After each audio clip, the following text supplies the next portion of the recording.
Hi everyone, I hope कि आप सब अच्छे होंगे। आपको पता ही है कि मैं कौन हूँ। जो भी देखते हैं उनको तो पता ही है, पर मुझे भी पता है कि मुझे कौन कौन देखता है। बहुत सारे लोग देखते हैं, बड़ा मज़ा आता है देखने में। और मैं खुश हूँ। पता है क्यों? क्योंकि जो मुझे देखते हैं वो मुझे नहीं जानते, तो वो क्या ही जज करेंगे मुझे। और अगर वो जज कर भी लेंगे तब भी क्या ही कर लेंगे।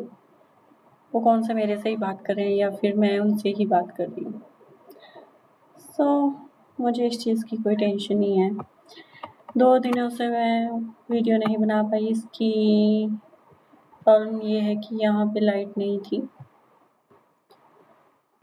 और लाइट इसलिए नहीं थी क्योंकि यहाँ पे तूफ़ान पड़ा था, बहुत तेज़ हवा चली हुई थी और बारिश भी हुई थी। उसकी वजह से यहाँ पे लाइट का इशू हो गया था, तो इसी वजह से मैं बना नहीं पाई। कल बना सकती थी मैं, हाँ कल बना सकती थी मैं। कल थी रात को लाइट, कल रात को थी लाइट, बट हुआ ये कि मुझे लगी थी नींद, क्योंकि मैं 2-3 दिन से लगातार नहीं सोई थी। एक तो लाइट नहीं थी, ऊपर से यहाँ पे बहुत गर्मी है, इसकी वजह से मैं सो नहीं पा रही थी। तो कल रात को मेरे को जल्दी नींद लग गई थी, 10:30 बजे तक नींद मेरे को लग गई थी। तो फिर मैं 10:30 बजे सो गई थी। 10:30 बजे सोने के बाद मुझे पता है बीच-बीच में मेरी आँख खुल रही थी, पता नहीं क्यों। मैं पूरी रात आई थिंक, मेरे को जहाँ तक याद है, मैं 3 या 4 बार उठी हूँ। पर ऐसा है कि उठने के बाद थोड़ी देर बाद मैं अगर फिर से कोशिश कर रही थी सोने की, मेरे को नींद पड़ जा रही थी, बट मैं पूरी रात 3 या 4 बार उठी हूँ। और रही बात आज का दिन मेरा कैसा था, आज का दिन भी बहुत ही हेक्टिक समझ लो। ये अपने काम से रिलेटेड था, तो इसको हेक्टिक भी नहीं बोलेंगे। तो आज मेरे 2 इंटरव्यू थे। यस, आप सही सुन रहे हो, आज मेरे 2 इंटरव्यू थे और वो दोनों इंटरव्यू की लोकेशन पता क्या थी? एक कोने में थी, दूसरी कोने में थी जाके। अब सोचो 2 इंटरव्यू देने के लिए ही मैंने कितने पैसे खर्च किए उन्हें। 400 रुपये, 400 रुपीज़। अब कोई गरीब आदमी 2 इंटरव्यू के लिए 400 रुपीज़ खर्च कर रहा है और उसको फील हो रहा है कि उसके हाथ में भी फिर भी कुछ नहीं लगा। ऐसा पता है क्यों फील हो रहा है? जहाँ दोनों कंपनियों में मैंने इंटरव्यू दिए हैं। एक कंपनी में आज मॉक इंटरव्यू ही हुआ, वो एचआर ने लिया। अब कल जो है वो प्रैक्टिकल इंटरव्यू होगा, वो लेंगे हमारे सीनियर अकाउंटेंट सर हैं, उस कंपनी में वो लेंगे मेरा प्रैक्टिकल इंटरव्यू। तो कल वो होगा। उन्होंने अभी बोला तो है वैसे एचआर ने, उन्होंने कहा था मैं कि अगर कल आज ही हो जाना था, बट प्रॉब्लम ये थी कि आज वो सीनियर अकाउंटेंट नहीं आया था और मैम बोलती हैं कि उनको हेल्थ इशू हो गया था, इसलिए वो आज नहीं आ पाए। अगर ऐसी ही दिक्कत थी तो वो सुबह मेरे को कॉल कर सकते थे, क्योंकि वहाँ पे मेरा इंटरव्यू था 12:30 पे, 12:30 बजे। तो सुबह कॉल करके मना कर सकते थे, रीशेड्यूल कर देते इंटरव्यू को। नहीं, उन्हें 2 बार।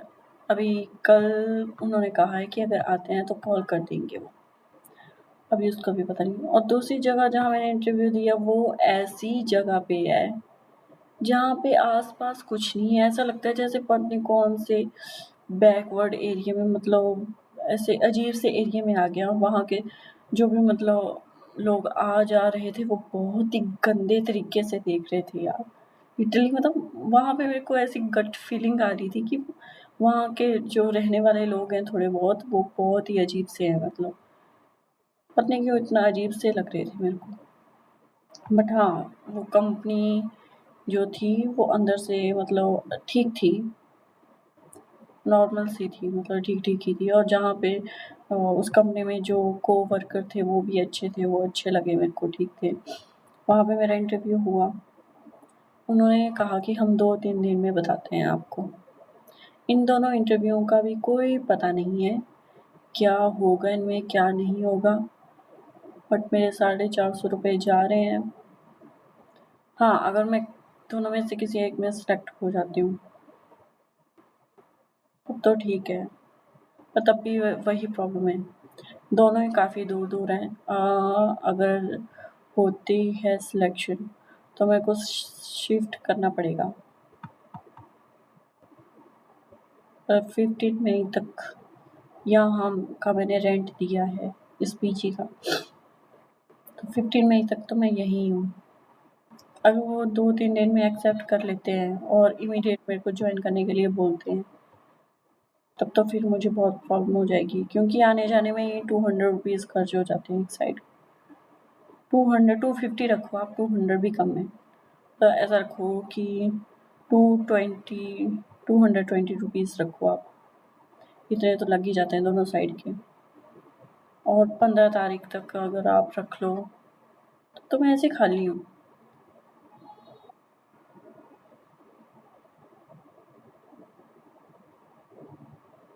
फिर क्या करूँगी मैं? अभी मेरे को मैसेज आ रहे हैं। किसके? मेरी बहन के। वो मेरे से पैसे माँग रही है, कितने? 25 रुपए। अरे मैं यहाँ पे खुद गरीब हूँ, दूसरों को क्या दूँ मैं? पहले मैंने बहुत उधार दे चुकी हूँ औरों को, उनसे भी अभी वापस नहीं आया है। और मेरे इंटरव्यू हैं, मुझे और भी इंटरव्यू देने हैं, पर आई नो दैट कि वो भी ऐसे दूर-दूर ही होंगे। यहाँ आस-पास मेरे को कहीं भी नहीं मिलने वाली जॉब। और मेरे पापा ने तो वैसे ही बोल दिया था कि ये मेरी तरफ से लास्ट टाइम मैं तेरे पे मैं तेरे को पैसे दे रहा हूँ, तेरे पे इन्वेस्ट कर रहा हूँ। अब उसी की कॉल आ वेट।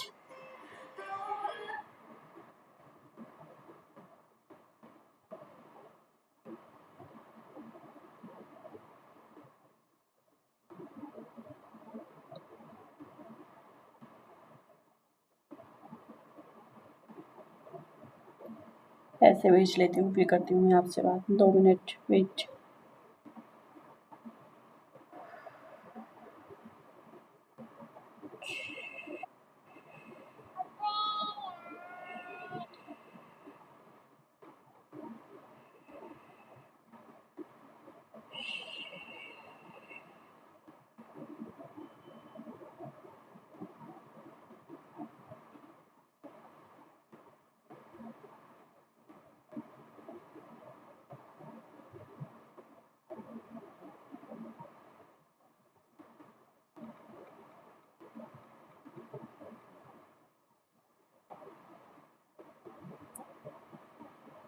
इसलिए मैं बोल रही हूँ कि आजकल मेरी लाइफ बहुत ही स्ट्रेसफुल चली हुई है। ऐसी स्ट्रेसफुल चली है कि मैं क्या ही बताऊँ आप लोगों को। ऊपर से मेरे को पता नहीं क्यों फेस पे इतनी ख़ारिश हो रही है, यहाँ पे आप देख रहे हो ये लाल-लाल हो गया है, यहाँ पे बहुत ख़ारिश हो रही है। पता नहीं क्यों ईचिंग जैसी हो रही है, पता नहीं क्या ही बोले। तो कुछ भी समझ सकते हो आप। तो ऐसी-ऐसी बात है, थोड़ा-सा ऐसे कर लेते हैं। और रही बात और क्या, यही था कि हाँ, अभी भी उनका कोई मतलब पता नहीं है। और अब मेरी यूनिवर्सिटी वाले बोल रहे हैं कि 15 के बाद 15 से 20 तक आपने जो इंटर्नशिप रिपोर्ट बनाई है उसको चेक करवाओ, आके यूनिवर्सिटी आके चेक करवाओ, और अगर वो ठीक रही तो जो आपका सुपरवाइज़र है वो आपको उसी टाइम मतलब सिग्नेचर करके दे देगा उस रिपोर्ट पे। अगर वो ठीक नहीं हुई तो उसको फिर से ठीक करो, फिर से चेक करवाओ, फिर सुपरवाइज़र के सिग्नेचर करवाओ फिर से। फिर 25 से 28 मई तक हमारा वाइवा होगा, फिर से जाना पड़ेगा यूनिवर्सिटी। और वो यूनिवर्सिटी ऐसी है जिसने हमें फर्स्ट सेमेस्टर में कहा था कि इंटर्नशिप बोल रही हूँ मैं, प्लेसमेंट मिलती है, पर डिपेंड करता है बच्चों पे कि वो कितनी मेहनत करते हैं। मैं लिटरली बोलती हूँ, मैं खुद का मान लेती हूँ, चलो ठीक है मैंने मेहनत नहीं की, बट मेरी क्लास में टॉपर बच्चे हैं जिन्होंने 8 CGP 9 CGP ली है। क्यों नहीं लगी उनको प्लेसमेंट? अरे मैं सच्चाई बोलती हूँ, मैं अपने कॉलेज की, अपनी यूनिवर्सिटी की, उन्होंने एक भी कंपनी नहीं बुलाई इंटरव्यू के लिए, एक भी कंपनी नहीं। प्लेसमेंट कहाँ से लगेगी? और उन्होंने, और तो छोड़ो, उन्होंने वेबसाइट पे, अपनी वेबसाइट पे बड़े बड़े अक्षरों में लिखा है प्लेसमेंट। हमारी यूनिवर्सिटी के अंदर काफ़ी कॉलेजेस आते हैं, उनमें से कुछ कॉलेजेस ऐसे हैं कि वो अपने बिहाफ पे कुछ कंपनियां बुला भी लेते हैं, वहाँ से कुछ बच्चों को प्लेसमेंट लग भी जाती है। बट सबसे बड़ी बात कि मेन यूनिवर्सिटी ही कंपनी नहीं बुलाती। सॉरी, एक तो खाना खाया ना, पता नहीं क्या हो रहा है, सॉरी इसके लिए। मतलब हमारी कॉलेज वाले, हमारी यूनिवर्सिटी की कंपनियां नहीं बुलाती, तो जो उसके अंडर कॉलेजेस आते हैं कुछ, उन्होंने तो फिर क्या ही करना। बट कुछ कॉलेजेस काफ़ी पुराने हैं, वो पहले HPU के अंडर आते थे, HPU यूनिवर्सिटी के अंडर आते थे, ठीक है, तो काफ़ी पुराने हैं, वो अपने बिहाफ पे मतलब कंपनीज वगैरह बुला भी लेती हैं। और अभी कुछ टाइम पहले ही 2018 में, कि हाँ 2018 में बनी है हमारी यूनिवर्सिटी, टेक्निकल यूनिवर्सिटी है वो। तो टेक्निकल यूनिवर्सिटी है तो आप खुद ही सोच लो कि कितने कॉलेजेस उसके अंडर आते होने, और वो यूनिवर्सिटी ऐसी है कि भी कंपनी बुला के, मतलब उसका कहीं ऐसा लगता है कि कुछ है ही नहीं, कुछ भी नहीं है ऐसा लगता है।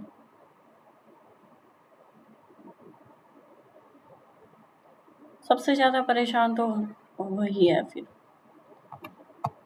और तो क्या ही बताऊँ मैं, बस लाइट नहीं थी तो गर्मी में जीना हराम हो गया था, सच्ची बता रही हूँ मैं। और मच्छरों ने मेरे को इतना काटा है ना इस लाइट ना होने पे, क्योंकि अंदर तो रहा नहीं जाता था, बहुत गर्मी लगती थी रूम में, तो बाहर घूमते थे। बाहर भी कितनी देर घूमना, फिर मैं बैठ भी जाती थी।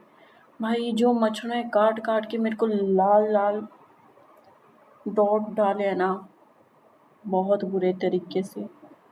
एक टाइम पे ऐसा लगता है कहीं वो ना हो जाए मलेरिया।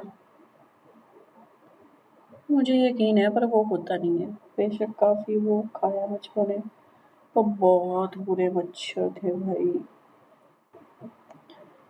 उन्होंने मेरे हाथ पैर भी छोटे हैं, हाथों में भी ऐसा काटा है ना, लाल डॉट पड़ गए हैं। अभी इसमें दिखेगा नहीं इसलिए मैं दिखा भी नहीं रही। ऐसी ऐसी चीज़ें हैं, और मेरी बॉडी पे ना ऐसी पेन हो रही है मैं बता नहीं सकती। और कोई सेवा करने वाला भी नहीं है, क्योंकि मैं यहाँ पे अकेली हूँ। कौन करेगा मेरी सेवा? कोई भी नहीं करेगा। और हाँ, मैं इंटरव्यू देने गई थी बिना बताए, किसी को भी बिना बताए, मतलब किसी को भी नहीं बताया था मैंने। आके मम्मा से बात हुई, फिर बता दिया मैंने उनको कि हाँ मैं आज इंटरव्यू देने गई थी। फिर पापा से बात हुई, उनको बताया, तो पापा पता है क्या बोलते हैं कि जाने से पहले बता दिया कर, पता चला वरना भले भले मुंबई महाराष्ट्र में पहुंच गई, ऐसा कुछ कहा उन्होंने, मुंबई में पहुंच गई, और हमें मिले भी ना, भले जाते हैं तो बता दिया कर। पर पता है मैं क्यों नहीं बताती हूँ? मुझे ऐसा फील होता है कि मैं बताऊंगी, फिर अगर हम कहीं बता के जाते हैं तो मेरे पेरेंट्स ऐसे हैं, खासकर मेरे पापा, वो बार-बार कॉल करते रहेंगे, पूछेंगे कहाँ है, कहाँ पहुँची, कहाँ नहीं, और किस चीज़ पे जा रही है, मिला तेरे को, नहीं मिला, हुआ कैसा हुआ, ये सब। अगर नहीं हुआ होगा, मतलब मान लो क्लियर नहीं हुआ, फिर उनको ये होगा, इतने पैसे खर्च किए, ये भी नहीं हुआ, इतना पढ़ाई का क्या मतलब है। फिर वो मतलब ऐसे बोलने लग जाते हैं। तो मेरा सिंपल सा फंडा होता है कि बताना नहीं है, अगर कुछ होगा तो बता देना है, फिर नहीं हुआ तो नहीं, क्योंकि इसके अलावा फिर मेरे पास कोई ऑप्शन है भी नहीं, यही एक लास्ट ऑप्शन है। मैं भी क्या कर सकती हूँ अब। अगर आप लोगों के भी पेरेंट्स ऐसे हैं तो प्लीज़ कमेंट करके बताना किस किस के पेरेंट्स ऐसे हैं कि अगर उनके बच्चे कहीं बाहर जाएं तो वो 10-10 मिनट बाद, ऐसा रख लो 10-10 या 20-20 मिनट बाद कॉल कर रहे हैं, पूछ रहे हैं कहाँ है, कहाँ पहुँची, कहाँ नहीं। अरे हम जब जा रहे हैं, अनजान रास्ते में जा रहे हैं, तो हमें क्या पता हम कहाँ पहुँचे। बात है ना सोचने की। वो पूछते हैं ना कहाँ जैसे पहुँची, अब क्या बताएं कहाँ जैसे पहुँची, हमें खुद ही नहीं पता। अब मैं आपसे थोड़ी देर बाद बात करती हूँ। एक्चुअली मेरे छोटे भाई का मैसेज आ रहा है, मेरे कज़न ब्रदर का।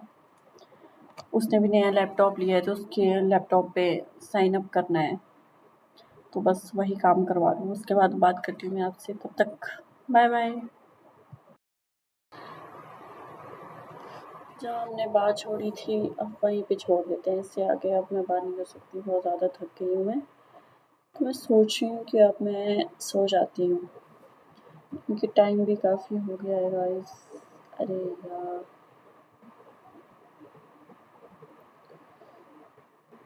इस टाइम देख लो 10:58 हो गए हैं, तो काफ़ी टाइम हो गया, अब सो जाना चाहिए। देखते हैं, वैसे मतलब बताया तो था मैंने कि बॉडी पेन हो रही है ना, पूरी बॉडी में पेन हो रही है।